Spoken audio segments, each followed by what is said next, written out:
Hello friends, welcome back. I am Vivek single from tradingwithvivek.com।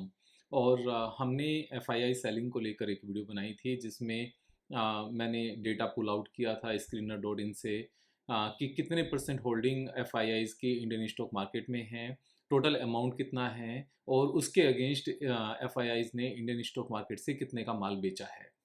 तो इस video से सभी को काफ़ी क्लैरिटी मिली और क्योंकि जो कमेंट्स हैं अपनी वीडियो के नीचे जो आते हैं, आप लोग जो मेंशन करते हो उनसे काफ़ी कुछ आइडिया लगता है कि क्लैरिटी आई या नहीं आई। लेकिन उसके बावजूद यहाँ पर कुछ लोगों के माइंड में कुछ डाउट्स हैं, जो 2-3 क्वेश्चंस हैं। मुझे लगा कि जब हम इस टॉपिक पर बात कर ही रहे हैं तो जो 2-3 2-3 क्वेश्चंस हैं या फिर डाउट्स हैं उनको भी यहाँ पर क्लियर कर दिया जाए, जिससे कंप्लीट क्लैरिटी इस टॉपिक को लेकर हो जाए। तो यहाँ पर सबसे पहले एक क्वेश्चन निकल कर आया कि विवेक भाई, एफआईआई हमेशा क्या करता है कि जब वो स्टॉक्स में सेलिंग करता है तो पहले फ्यूचर्स में शॉर्ट पोजीशन बनाता है।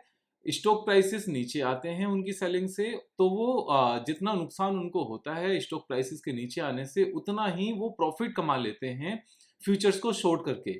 तो ऐसा बिल्कुल नहीं है, ये फिगर इतनी भी बड़ी नहीं होती। किस तरीके से हम समझेंगे यहाँ पर, जैसे मैंने बताया था कि 87,000 करोड़ के आसपास की टोटल सेलिंग हुई है एफ आई आईज ने जो की है कैश मार्केट में अक्टूबर मंथ में।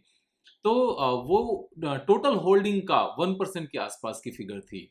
जितना एफआईआई टोटल होल्ड करते थे, that was just 1% total FII की होल्डिंग की। और अगर हम उसको पूरे इंडियन स्टॉक मार्केट की बात करें तो पूरे इंडियन स्टॉक मार्केट का 0.2% था, 0.19% के आसपास की फिगर थी। तो वो बहुत बड़ी फिगर नहीं थी। उसके अगेंस्ट भी हम यहाँ पर इस चीज़ को क्या करते हैं, क्लैरिटी के लिए डेटा ही देख लेते हैं। जैसे एफआईआई कैश मैंने यहाँ पर किया, तो एफआईआई कैश के सामने हम देख सकते हैं 87,000 करोड़ का इन्होंने अक्टूबर में माल बेचा।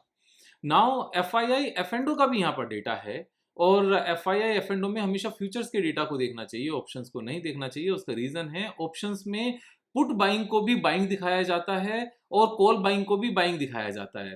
पुट सेलिंग को भी सेलिंग दिखाया जाता है एंड कॉल सेलिंग को भी सेलिंग दिखाया जाता है। तो वहां पर उस चीज का बाइफर्केशन नहीं होता।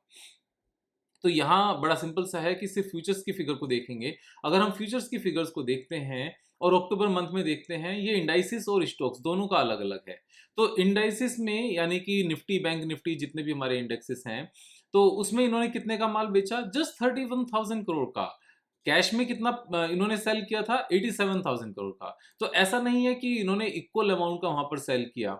तो सबसे पहले तो इंडाइसिस में इन्होंने 31,000 का यहाँ पर सेल किया। उसके साथ में अब स्टॉक्स का भी देखते हैं। अक्टूबर मंथ में स्टॉक्स में इन्होंने क्या किया? स्टॉक्स में इन्होंने 10,000 करोड़ का यहाँ पर फ्यूचर्स बाय किया, ना कि खरीदा। तो 10,000 करोड़ का इन्होंने बाय किया स्टॉक्स, और इंडाइसेस 31,000 करोड़ का इन्होंने बेचा। सो टोटल माल इन्होंने कितने का बेचा फ्यूचर्स में? जस्ट 21,000 करोड़ का। तो 21,000 करोड़ का इन्होंने माल बेचा एंड यहाँ पर 87,000 करोड़ का इन्होंने इक्विटी में माल बेचा। एफ में कितना बेचा? जस्ट 21,000 करोड़ का। तो ये फिगर भी कुछ कंपेटेबल फिगर नहीं है। तो ऐसा नहीं है कि जितना इनको नुकसान हुआ उतना इन्होंने कमा लिया।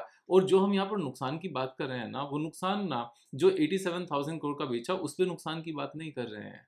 हम बात कर रहे हैं कि जो इनकी टोटल होल्डिंग है यहाँ पर ऑलमोस्ट $2 ट्रिलियन, नॉट $2 ट्रिलियन, जो हमारी फिगर थी वो 17% थी टोटल मार्केट कैपिटलाइजेशन की। तो $1.3 ट्रिलियन, $1.2 ट्रिलियन के आसपास की फिगर थी। तो जो अपनी टोटल यहाँ पर मार्केट जो इनके पास टोटल होल्डिंग है, उस होल्डिंग का इन्होंने कितना बेचा, हमें ये बात समझने की जरूरत है। यहाँ पर $1 ट्रिलियन में से इन्होंने 1% भी माल नहीं बेचा है अपना टोटल मिलाकर। तो जो $1 ट्रिलियन पे जो नुकसान हुआ, वो नुकसान कैसे हुआ? इन्होंने जब हम निफ्टी में बात करेंगे, तो निफ्टी में इन्होंने हाई यहाँ पर देखा होगा। इन्होंने इस लेवल को, जो टॉप लेवल है, यहाँ पर एक बार इन्होंने हाईएस्ट लेवल देखा होगा। अब हाईएस्ट लेवल से अगर स्टॉक प्राइस नीचे जाएंगे तो यहाँ पर नुकसान तो दिखेगा ना इनको, सीधा सीधा वैल्यूएशन तो कम हो जाएगी ना। और वो वैल्यूएशन मीन्स $100 बिलियन के आसपास की कम हुई थी यहाँ पर। तो ये बड़ी छोटा सा पॉइंट है। ये ऐसा मत सोचो कि जितना इनकी वैल्यूएशन में नुकसान हुआ इतना इन्होंने शॉर्ट करके कमा लिया। एफ एंडो में जो पोजीशंस बनती हैं वो टाइनी सी पोजीशंस हैं। नंबर ऑफ ट्रेड्स बहुत ज़्यादा होते हैं, क्योंकि जो रिटेलर्स हैं वो छोटी छोटी अमाउंट को लेकर लगे रहते हैं, लगे रहते हैं, लगे रहते हैं। लेकिन अगर वैल्यू वाइज देखा जाए तो ये कुछ भी बड़ी फिगर नहीं होती। और 21,000 करोड़ का इनका नेट शॉर्ट है अक्टूबर मंथ में। माल बेचा है उन्होंने 87,000 करोड़ का। और जो टोटल मार्केट में पैसा लगा हुआ है इनका एफआईआईज का, दैट इज ऑलमोस्ट $1 ट्रिलियन। तो ये कुछ भी कंपेयर, मतलब ऐसा है ही नहीं। ये सोचना बिल्कुल अगेन वैसी ही नासमझी है जैसी हम डेटा को बिना देखे और कुछ भी हम सोच लेते हैं। तो जब भी इस तरह के डाउट्स आए, डेटा पर जाओ, डेटा देखो। यहाँ पर एफआईआई का डेटा एफ&ओ का भी तो अवेलेबल है, तो यहाँ वो पॉइंट ही नहीं है। एक और जो डाउट काफी लोगों ने क्रिएट किया, विवेक भाई आप कह रहे हो उनको लॉस हुआ। लॉस तो हुआ ही नहीं, उन्होंने तो बहुत सस्ता परचेज किया होगा। जरूरी थोड़ी है कि जो माल उन्होंने अभी बेचा है, हम जो यहाँ पर कह रहे हैं कि ड्यूरिंग दिस पीरियड इन्होंने माल बेचा, जो ये अपना फॉल था, इस पीरियड में जो माल बेचा उनको नुकसान हुआ। एक्चुअल में वीडियो को ठीक से समझा नहीं। मैं नुकसान ये नहीं कह रहा हूँ कि यहाँ पर खरीदा उन्होंने और नीचे आकर उन्होंने बेच दिया तो उनको यहाँ पर 4% के आसपास का नुकसान हो गया। मैं ये बात नहीं कर रहा हूँ। आई एम सेइंग जो टोटल होल्डिंग है, होल्डिंग की वैल्यूएशन उनकी कम हुई है 8% से, ये नुकसान हुआ है। तो कुछ लोग कह रहे हैं कि विवेक भाई उन्होंने यहाँ कहीं परचेज किया होगा, उन्होंने यहाँ पर लाकर इस अपनी अमाउंट को सेल कर दिया तो उन्होंने तो प्रॉफिट में सेल किया, नुकसान कहाँ हुआ। नुकसान उस क्वांटिटी की बात नहीं हो रही है जितना उन्होंने सेल किया है। जो उनके सेलिंग की वजह से 8% मार्केट में उनकी वैल्यूएशन कम हुई, उस बड़े नुकसान की बात कर रहे हैं यहाँ पर। इस बात को थोड़ा सा हमें समझ लेने की जरूरत है।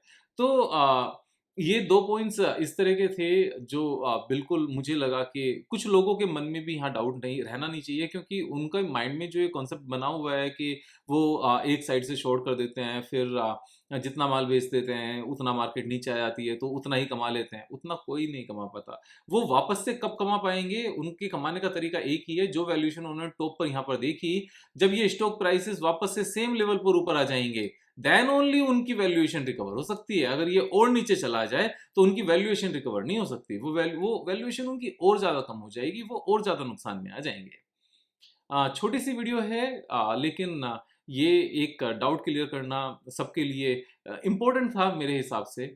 और कंप्लीट क्लैरिटी अभी आ गई है इसके बारे में। जैसे जैसे मार्केट में नीड्स होगी उस तरह से मैं अपना एक्सपीरियंस आप सबके साथ में शेयर करता रहूँगा। आप अपने दोस्तों के साथ शेयर करते रहो। कल फिर मिलेंगे एक नई वीडियो के साथ, तब तक अपना ख्याल रखो। जय हिंद, जय भारत।